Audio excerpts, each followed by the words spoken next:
Hi, everybody. This is Tracy Malone from NarcissistAbuseSupport.com. I am a coach and I am an author and I am a teacher of everything narcissistic. So it's kind of scary, but that's my job. And so today I've got an interview for you and I've got a special guest. For those of you who are co-parenting with a narcissist, I know it's probably the worst thing that it could possibly happen. It's a lifelong sentence until your kids grow up and get out of the system and out of the control of the narcissist. But today I've got a guest and I'm going to read her introduction because it's so impressive that I want you guys to know who is in the room. And she's going to give us all kinds of answers. And we're going to see if this helps you because I know her knowledge is great. So I'm meeting with Rosalind Sedata, and she is a divorce and co-parenting coach, recognized as the voice of the child-centered divorce. She's the founder of Child Centered Divorce Network and provides valuable resources for parents who are facing and moving through transitioning after a divorce. She's the author of How Do I Tell the Kids About a Divorce? Create a Storybook Guide for Preparing Your Children with Love.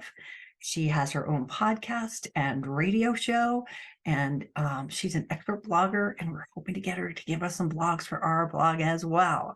So if you are co-parenting with a narcissist, let's stay tuned and hear what Rosalind has for us. She's an expert. She's been doing this a long time, and she knows how to help us. So let's go meet her.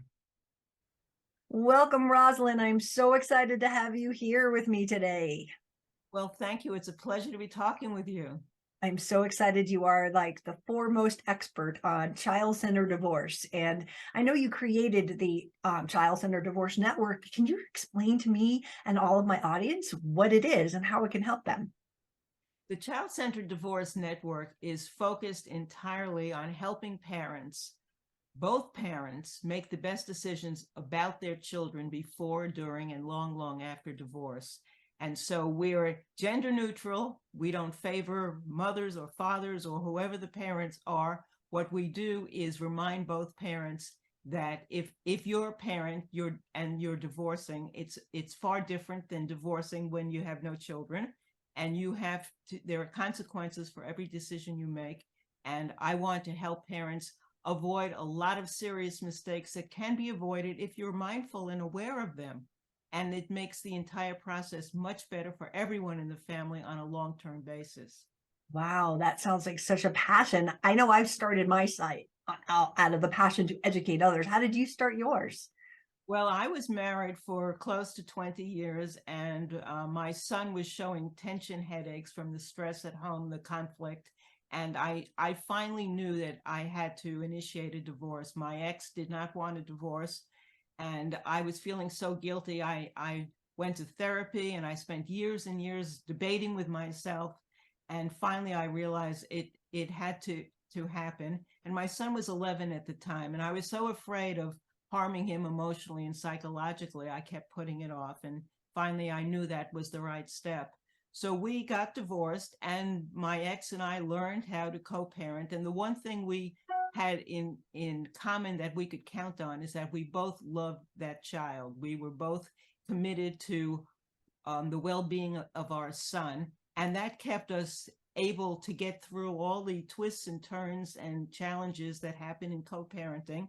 And we raised our son to an adult. And one day when my son was in his early 20s, out of the blue, he came to me and he said, "You know, Ma, you and Daddy did a really good job with the divorce, and I just want to thank you, because most of my friends whose parents divorced either hate their parents or are very angry at them. And I think you guys were great." And I just let out such a sigh of relief. I was holding on to so much guilt. You just don't know. Did I screw my child up in the process of doing all of this? And that became the catalyst for my founding the Child Centered Divorce Network, becoming a divorce and co-parenting coach, and ultimately creating a number of books and courses and programs that are all available online to help parents before, during, and after divorce, so that they can have the best possible outcome for everyone in the family on a long-term basis. Wow. That sounds like an amazing gift to humanity, because you and I both know like co-parenting is a nightmare if you are not on the same page. And so it sounds like you guys help people get to the same page. But with a narcissist, they don't even want to walk in the room, much less open the book and be on the same page. How does that help people that are in this high conflict situation like my clients are? It's much more challenging. And so a lot of the rules that I can use with a majority of clients obviously go out. The book is not the same when you're dealing with narcissists, but there are certain things that do make sense. And we focus a lot on communication skills because there are better and not so good ways of saying things, of making statements, of getting your needs met and explaining what has to be done. And what we try to do is use the best possible communication skills to get the best possible outcome, and to focus entirely on the fact that if your narcissist does care about the kids, that's the hook, that's the handle that's going to give you some ability to create some better outcome. If you're dealing with a person who really doesn't care about the kids, then you've really lost the leverage, Yeah. because they are out to destroy you no matter what, and the kids become collateral material. And that's why you're the expert, and why I will refer a lot of clients to people like you, because I understand that the parameters are just different. They are. It's a scary world. I've had so many horror stories. The client I had right before this, we were talking about her parenting plan, and I'm like, "Do you have this? Do you have that?" She's like, "No." And they're so close. And it's just been fighting over really stupid things versus the important things, right? It's tit for tat. It's not like the meat and the bones and what are we going to do going forward? And I know all of my people end up like in a situation where they just surrender. Okay, I'm not going to fight for the baseball money. I'm just going to pay it. I'm not going to fight for soccer, Boy Scouts, whatever it is. I'm going to just pay it. And even braces and bigger items, because it's not worth the fight. So it becomes a really horrible, like I call like a death sentence for 18 years. You are like at their beck and call and you get no cooperation. They actually undo everything good you do. So it's really hard. No doubt about it. And you have to really pick your battles, so that when you do stand up and say, I have to fight for this, it's something that has real meaning in your life and your children's lives, as opposed to, excuse me, a lot of routine, mundane things that you just have to let go, because you're protecting your sanity and your well-being as well as the well-being of your children, right? Absolutely. And for me, the cusp of the co-parenting journey and the ease of it comes in the parenting plan.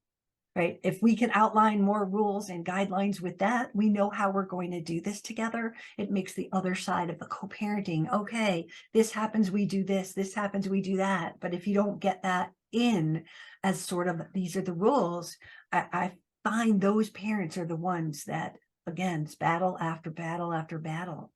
I So agree. That's so important, and it's so wise that you have the know-how in advance to say, this is a likely outcome. If you don't do this, then this is likely to happen. So we have to make sure we're covering our bases here and here and here, because experience is showing you where the tension and where the battles are more likely to happen.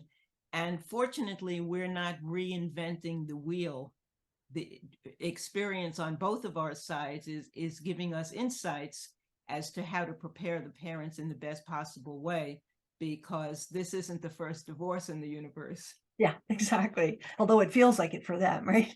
It's always a shock in the battle, like you never expect it. I've even had people like, I want to start talking to you and ask you some questions about telling the children about the divorce, right?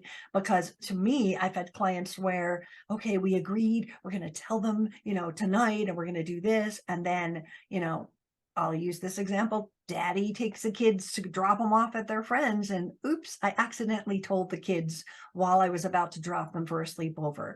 And then the mother is sitting there picking up the pieces, and you betrayed me. Why didn't you tell me? And it was all set up and arranged, and they go behind their back. So, what are the most important things people need to know about telling the children?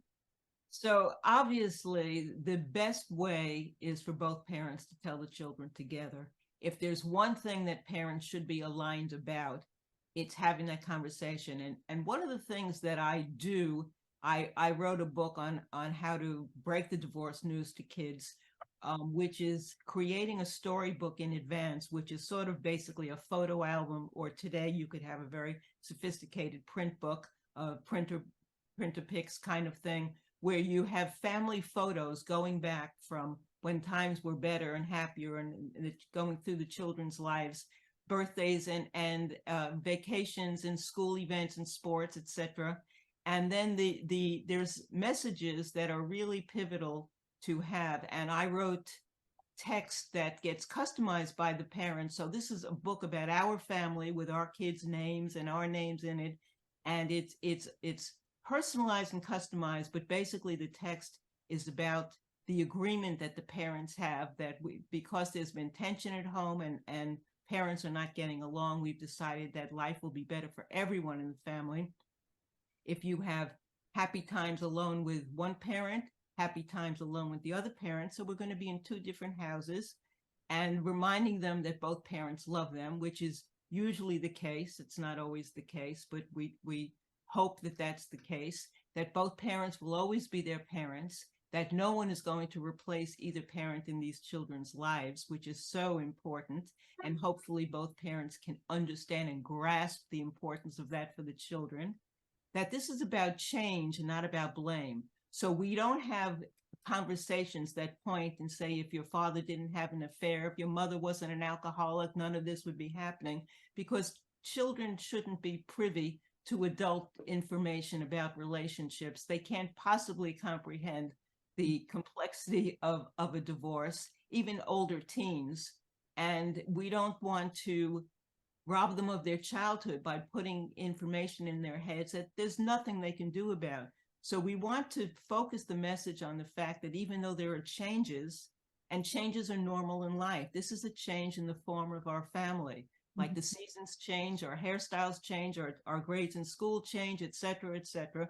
This is a change, but we are still a family and always will be a family if we could get both parents to agree about that and understand how valuable that is from the children's perspective, and that both parents are working to make things as good as possible, much better as possible after the divorce than it was before the divorce. So the kids have something to look forward to. This isn't the end of the world. This is just a better answer to the craziness that may have been going on beforehand. And when we put this information in a book, it becomes a text for the conversation. Mm-hmm. So parents can change the message. They're sitting down with the children, and the kids are reading through this storybook about us and our family. They're interested because there's pictures of them. Remember when this happened? Remember that?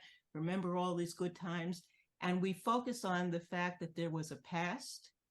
Right now, there's a present, which may be scary and challenging and full of uncertainty and fear and anxiety for the children, but there's going to be a future. And we are committed to make this future better for you.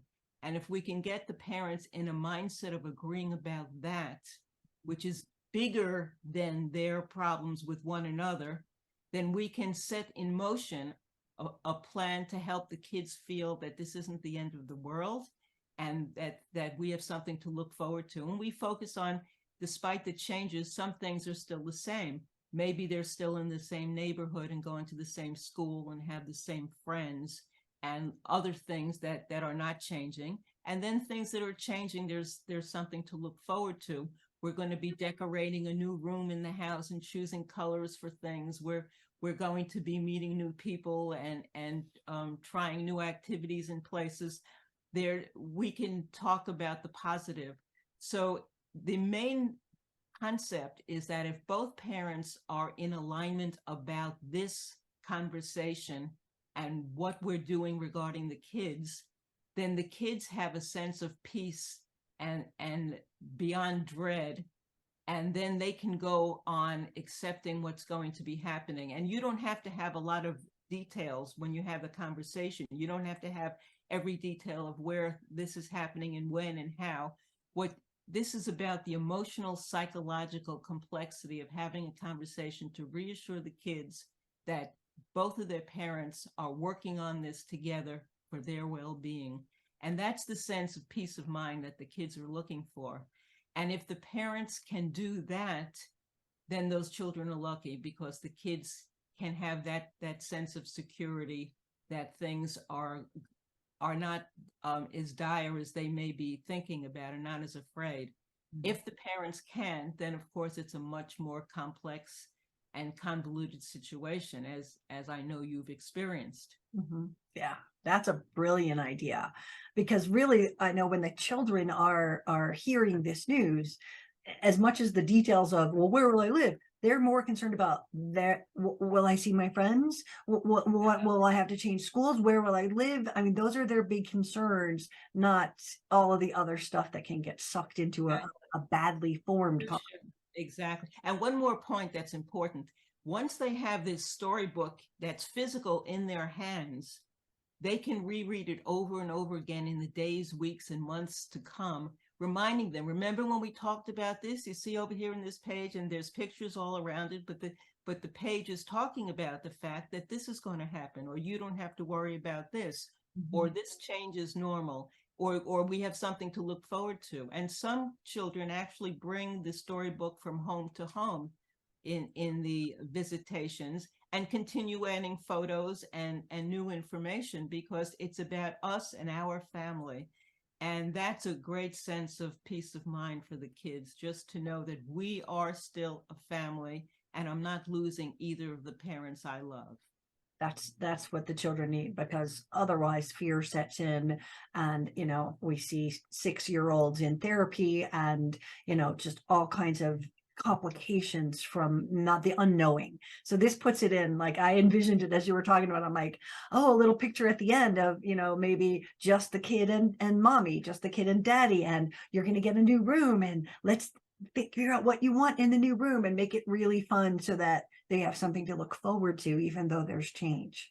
That's the whole point. And it's been working beautifully. I've been doing this for 15 years around the world, and I have wonderful feedback from parents talking about what a positive difference it made in getting both parents to understand why they need to be on the same page in this regard.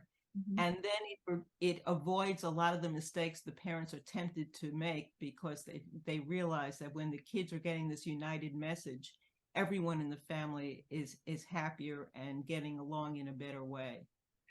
Brilliant. I'm so glad you created that. I know a lot of how the kids handle it, and what stresses them, and what impacts them happens at different ages. So a 6-year-old is not going to have the same kind of thing as a 13-year-old. What does age have to do with how the divorce impacts the kids? Now that it's so important. Most parents understand because the differences in ages, but when it comes to divorce, we're talking about energy more than facts. And so you're talking, when you have infants and toddlers and children under 5, they don't understand what's going on in the physical plane of what's happening, but they pick up on the energy in the family. So they may have been exposed to tension and conflict and fighting, or the horrors of parents who aren't talking to each other, and there's just a void, or a lack of emotional closeness and touching and attention. And so kids are picking up on that. And so it's important for parents to be aware that even when your children are young, they are still picking up on the vibrations in the home, and you want to be as loving and tactile and warm with your children as possible. Smiles, hugs, eye contact is important. When you get to children in elementary school, they're going to understand on a different level what's happening, and they'll understand changes. We're going to be in mom's house this much time, dad's house this much time. There's going to be some shifts and changes. We want to keep it simple. Everything should be child focused in the age, but the importance for them is not feeling jealousy and competition. And that can get confounded if there's a blended family that they're suddenly moving into, which happens in some cases, where suddenly There's another person who's in one of the parents' lives or in both. Children can feel, excuse me, children can feel tension, a competition with another love interest that may come along, Yeah. regardless of their age. Or they may feel competition with another child who belongs to a new partner who comes into the picture. Mhm. So you have to be very sensitive and mindful about that. When kids get older and move into their teens, they're much more likely to take sides. First of all, they have a memory of maybe how life was before all the tension and the divorce started happening. There may have been better times ahead. So they've experienced the contrast of a different past compared to the present now. And they may very well take sides. So then you're dealing with teenagers who have agendas. Are they protecting you? Are they protecting the other parent? Are they lying to you or the other parent to protect them or to get back at them?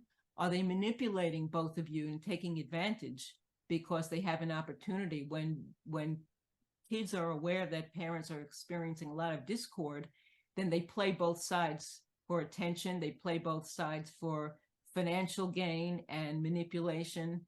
And so we have to be very, very aware of all the issues and the power that older children have.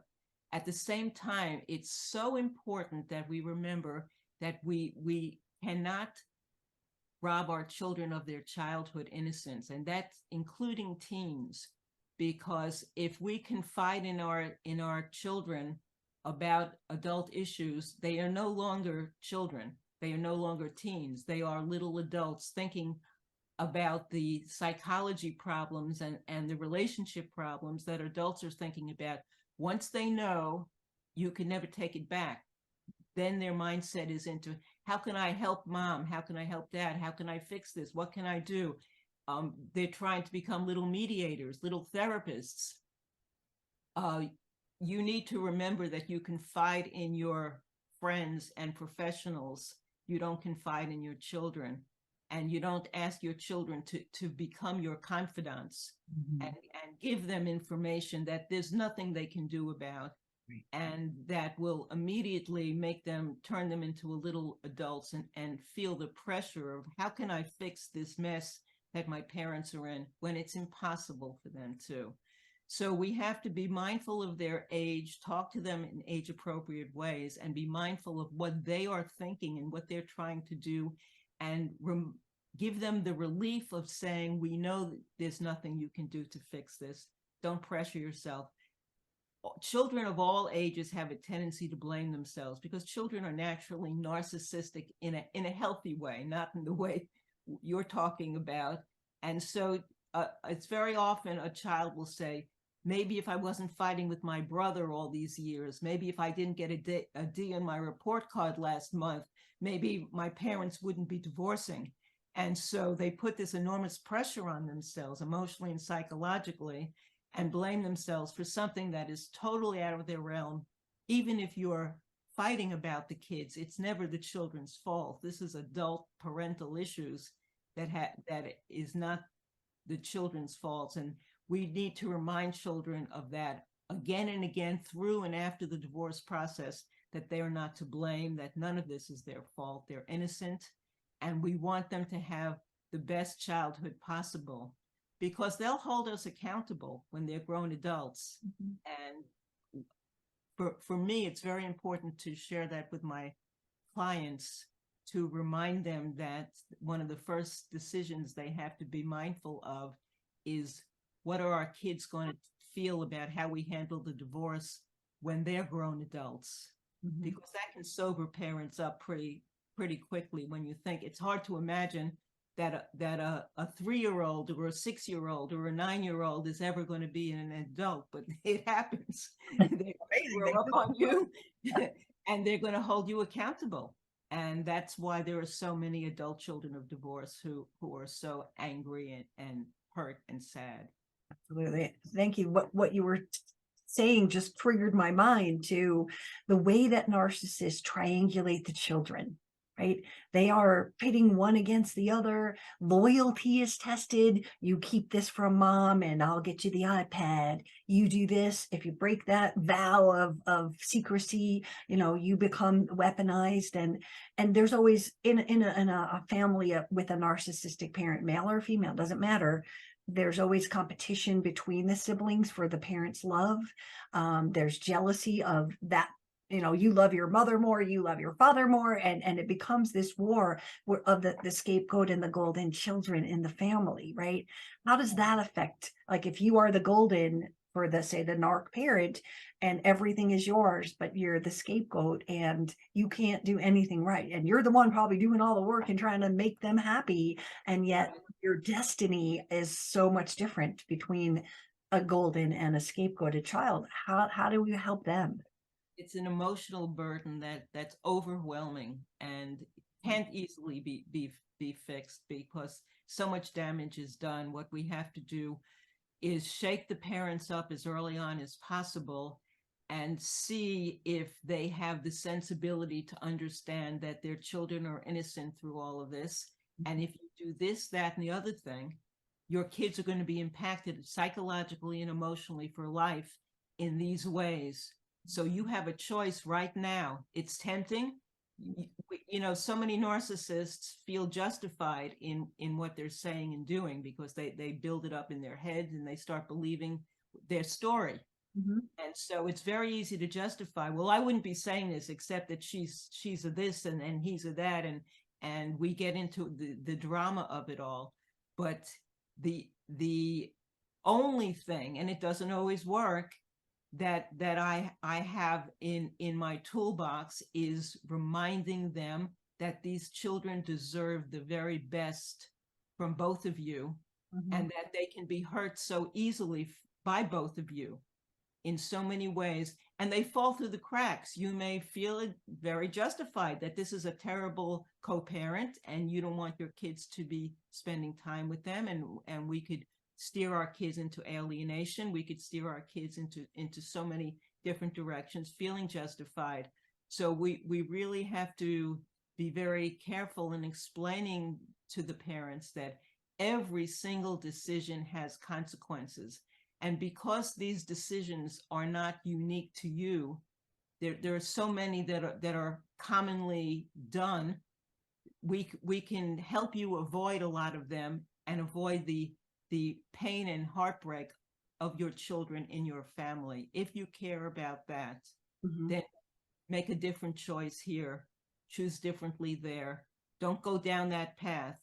Mm-hmm. It feels good in the short term for a moment, but what is it going to do to everyone in the family? Mm-hmm. And in some cases it does work, or at least ease up some of the potential disaster, and in other cases it doesn't, and you know the consequences because you're dealing with this on an ongoing basis.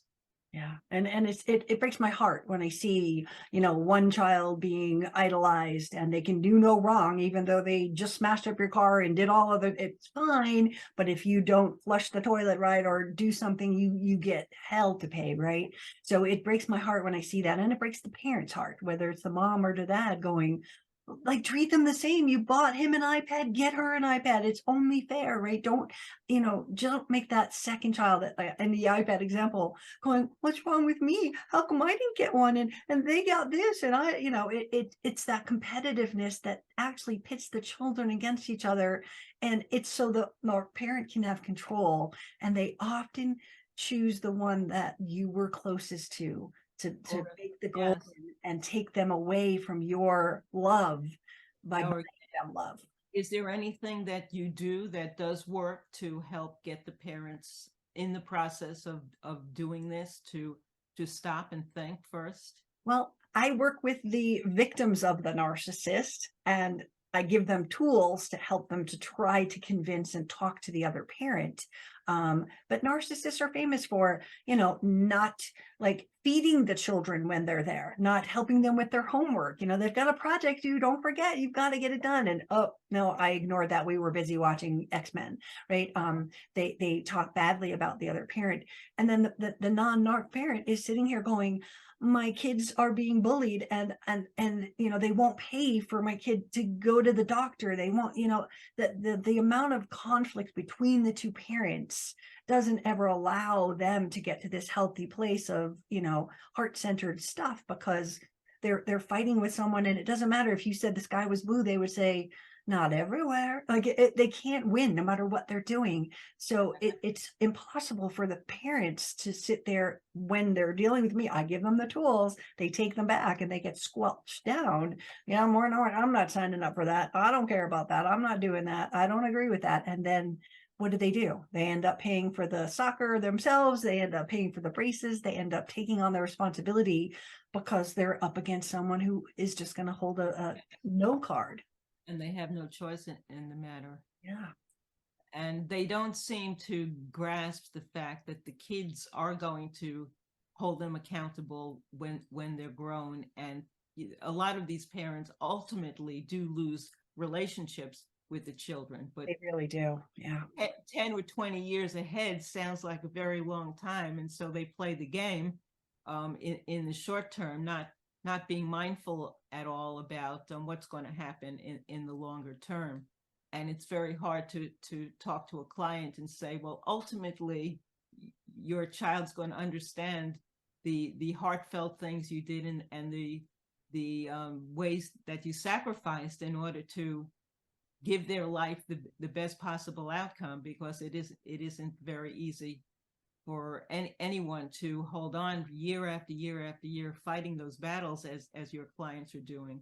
Yeah, it's putting out fires, and I give them tools, and I teach them to how to, I call it like, fix them when they get back. They get deprogrammed and they come back and they're all hostile and crazy, and then okay, they're going back on Friday. You get them normalized. You get them to a place, the kids, where like they're stable, and then they go back and you do it again next week. So that's the tools that we have in the NARC co-parenting. What the arsenal here is to just be like, he's not going to change, she's not going to change, but here's how you put the kids back together. Here's how you show them love. Here's how you make memories, right? Because if you're always putting out fires, the memories don't, they take them to Disney and, off to all these extravagant things that you can never afford. But that doesn't mean that you can't create a memory, like taking them to the park and having pizza night and doing things that maybe are in your budget that still bring that love to the kids, and they will treasure that just as much as a big fat trip to Disney, because it is the memories of growing up. We used to do Sunday night movie night, and it's special even though it costs you nothing but popcorn, right? So those are the kind of things that they need the guidance to hear, because they're out of help. They just give up and they're like, I don't know, nothing works. But you can start to build back and help the children on your time to make a different life for them. And that makes a big difference. And parents get scared. So when you learn that, you're like, oh my God, I should have been doing this all along. Wow, thanks. and parents don't always realize kids pick up on these things. They can't express it. They can't necessarily tell you, but kids pick up. They understand which parent's heart is open and is coming from a place of genuine love, as opposed to a place of manipulation or what's convenient or showing off or other behaviors. And so again, the kids understand what's happening, and a lot of them will be very sensitive to the parent who's being abused. Unfortunately, other kids will understand the power drama and take advantage of being on the side of the more powerful parent, and become more bullying and model those behaviors. But in many cases, children are more sensitive. They do understand, and they're not as easily bought or coerced, because they're picking up on the heart space. Right. And that's important to realize, to let the parents know, it will matter. It will matter. Like your son came to you and said, hey, you guys did a great job, right? My son told me, he changed his major to psychology, and he's the one told me that I was married to a narcissist. So they do find it, they Yes. do find their place in the world. And they shouldn't have to. My son was much older, but they shouldn't have to be looking up stuff like this to try to, hey mom, did you know that was a narcissist? Oops, no, I didn't actually. Thank you. So we are running out of time, and I am so grateful that you were here. But Rosalind, you have like a free ebook that we talked about when we planned this. Do you want to tell everybody about that? Absolutely. It's called Post-Divorce Parenting: Success Strategies for Getting It Right. And there's some very good, sensible strategies that you can use before, during, and long after divorce. It's harder when you're dealing directly with a narcissist, but sometimes you get a surprising outcome when you realize that something clicks, something works, and you want to take advantage of that or do more of that. And so I have a lot of the things we talked about today in this free ebook. And if you just go to my website, childcentereddivorce.com, that's centered with an ed, childcentereddivorce.com, right on the top of the homepage, just add your email address, and you can get it for instant download. And I think it'll be very valuable to help put in your arsenal of tricks and suggestions for helping your co-parenting experience run a little bit more smoothly. That's a wonderful gift that you're giving. Thank you so much. Everybody go and download that. We're going to have your URL across, and we'll put it again in the notes down below. Did we miss anything that we should have told everybody in this conversation? I think one thing I always like to remind parents is that you are role models for your children always. And it's not as much what you say, it's what you do. Again, it's your energy, it's how you are. Your kids will pick up on that. And so remember that before you make decisions, remember that your kids are watching for you and learning from you. And this is a long-term game you're in. And so year after year after year, they're picking up from you the way to do things that is going to be more effective.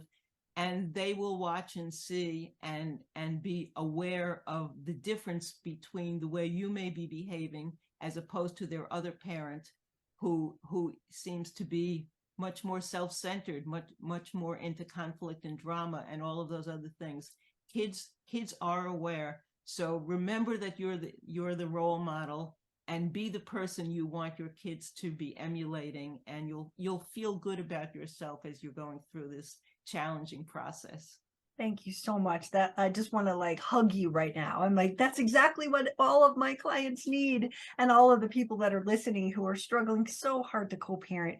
It is a battle, and it doesn't mean the battle's over. Like, that's what people need to understand. It's not over. And if you stay in that positive energy and the kids feel that, they will feel loved, they will feel secure. And the drama that they see on the other side will balance out to the best that it possibly can, because you can pick up the pieces, but there's still going to be a jerk tomorrow. So you're going to have to pick them up again. And it's like you're a chimney sweeper. You're just going to have to keep cleaning out the mess, but your kids are going to see that. Your kids are going to see you as whole versus broken and crying all the time, or yelling and screaming. And, so many of my clients have to like exchange their kids at the police station. Like, it is like out of control of just not being cooperative. But again, your clients are very lucky to have found you, because your message is right on target and your heart's in the right place. And so they're very fortunate to be getting advice from you and getting the insight and wisdom that you're sharing. thank you so much. It has been a pleasure to have you back. I'm going to have you back for that conversation. I just decided we're going to have a conversation about your book, about dating after divorce and into your 60s, because I know lots of people are always asking me questions. So let's come back and talk about that at another time. Wonderful. Thank you. Thank you. Well, I hope you found that helpful. Rosalind is a wealth of information, and if any of you want more information, we will put all of her details down below. And while it's very difficult for a narcissistic couple or a couple with a narcissist in it to co-parent the heart-centered way that she's talking, you can learn a lot from her. You can get the guidance. You can learn how to, again, put the pieces back together on, your time. So this is Tracy Malone. Thank you so much for watching. If you like this video, please like and share it, or subscribe to my channel. That's a cool thing too. So thank you so much. I have a website, narcissistabusesupport.com. We have about 700 pages of resources and help for you. So if you're looking for help and assistance, or you're looking for guidance, it's on that website. I hope to see you there soon. Thank you so much.